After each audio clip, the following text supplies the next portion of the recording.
بسم اللہ الرحمن الرحیم. نہج البلاغت سے آقا مولا علی علیہ السلام کا فرمان بیان کرتی ہوں. کلمات اختصار نمبر 269. فرمان بیان کرنے سے پہلے بھیک مانگ کے اللہ تعالیٰ سے التجا کرتی ہوں کہ اس فرمان کو ہم سب کو یہ توفیق دے کہ اس فرمان کو بار بار سنیں اس فرمان کو، اور اس فرمان پر عمل کرتے ہوئے ہم اپنی دنیا اور آخرت بخیر کر لیں.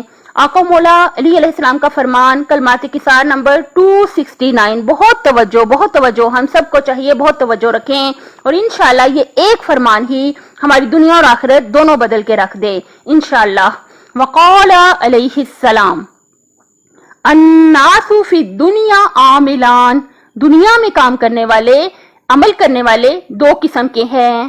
عاملہ فی الدنیا للدنیا، ایک وہ جو دنیا میں دنیا کے لیے کام کرتا ہے. قد شغلتہ دنیاہ عن آخرتہ، اللہ کی پناہ، اور اسے دنیا نے آخرت سے روک رکھا ہے. جو شخص دنیا میں دنیا کے لیے کام کرتا ہے اور اسے دنیا نے آخرت سے روک رکھا ہے، یعنی اسے آخرت کی فکر ہی نہیں ہے، اسے اس کی دنیا نے آخرت سے روک رکھا ہے.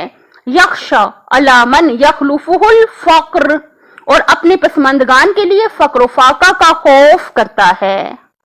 یعنی کہ ہمارے بچے جو ہمارے بعد میں، ہمارے گھر والے ہماری زندگی کے بعد، ہم جب فوت ہو جائیں گے اس کے بعد جو لوگ رہ جائیں گے ان کے لیے فقر و فاقہ کا خوف کرتے ہیں. افسوس ہے. ہم لوگوں کو ایمان ایک کامل رکھنا چاہیے. رازق حقیقی اللہ ہے، ہم رہیں نہ رہیں وہ ہمارے بچوں کو، ہماری نسلوں کو رزق دیتا رہے گا. یقین کامل رکھنا چاہیے. اور یہ لوگ جو ہیں یہ کیا کرتے ہیں، وہ اپنے پسماندگان کے لیے فقر و فاقہ کا خوف کرتا ہے. وَيَأْمَنُهُ عَلَى نَفْسِهِ، اور اپنے بارے میں مطمئن ہے. دنیا پرستی میں پڑا ہوا ہے لیکن اپنے بارے میں مطمئن ہے.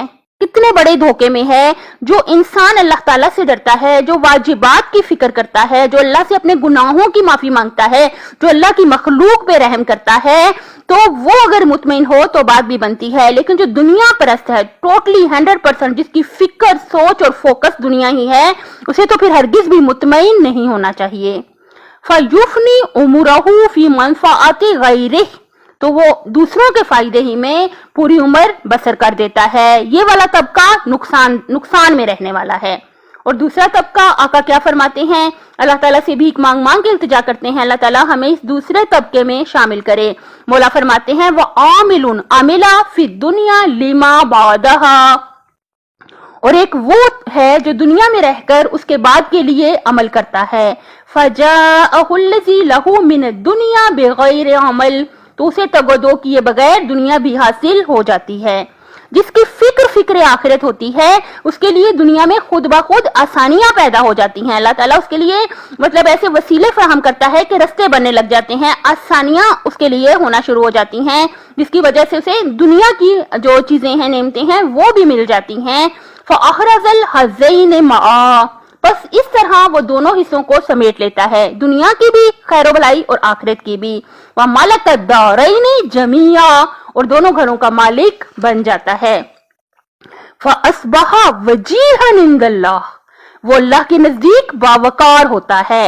کیا لفظ ہمارے آقا نے استعمال کیا، کس نے، مولا علی علیہ السلام نے، جن سے ہرگز بھی کسی خطا، کسی غلطی کا امکان ہی نہیں. مولا علی علیہ السلام معصوم ہیں، باب العلم ہیں. کیا انہوں نے الفاظ استعمال کیے ہیں، غور کیجئے. فَأَصْبَحَ وَجِيهًا عِندَ اللَّهِ، وَجِيهًا عِندَ اللَّهِ سے کیا یاد آیا آپ کو، دعائے توسل یاد آئی، جس میں چہاردہ معصومین میں سے ایک کے بارے میں وجیہن عند اللہ کہا گیا ہے. یہ مولا نے استعمال کیا کس کے لیے، اگر ہم گناہ گار، ہم انسان، عام انسان اگر دنیا میں رہ کے آخرت کی فکر کریں، آخرت کے لیے کام کریں، تو مولا نے کیا کہا، فَأَصْبَحَ وَجِيهًا عِندَ اللَّهِ، وہ اللہ کے نزدیک یعنی باوقار ہوتا ہے. لَا يَسْأَلُ اللَّهَ حَاجَةً فَيَمْنَعُهُ، اور اللہ سے کوئی حاجت نہیں مانگتا جو اللہ پوری نہ کرے. اللہ تعالیٰ سے بھیک مانگ کے التجا کرتے ہیں اللہ تعالیٰ ہمیں اس فرمان کے جو دوسرا گروہ ہے، اس فرمان میں جو دنیا و آخرت میں کامیاب ہے، اس میں ہم سب کو شامل کرے، اور بار بار ہمیں اس فرمان کو سن کر اس پر عمل کرنے کی توفیق عطا کرے.